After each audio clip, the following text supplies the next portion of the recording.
Maria Artitor, and for this video today, I will be implementing actions that shows the Recollet attribute contemplative.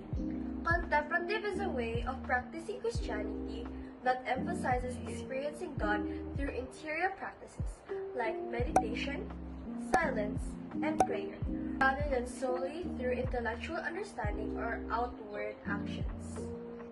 At this juncture, I will be reading the Holy Bible because I believe that reading the Holy Bible is an act of showing contemplative, meaning it is showing our love and respect to our Creator, God.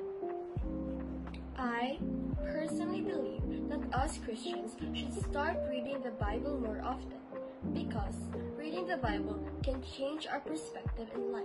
It teaches us how to be a better person and how God loves us and how much He wants us to be closer to Him. John chapter 3 verse 16. For God so loved the world that He gave His only Son, that whoever believes in Him should not perish but have eternal life.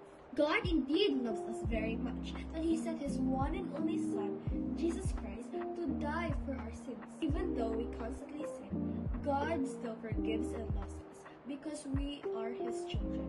We are His creation. And that is why I try to tell others, especially my friends and family, to start going to Mass every Sunday and read the Bible more often so that we can give our love and respect to God after all that He did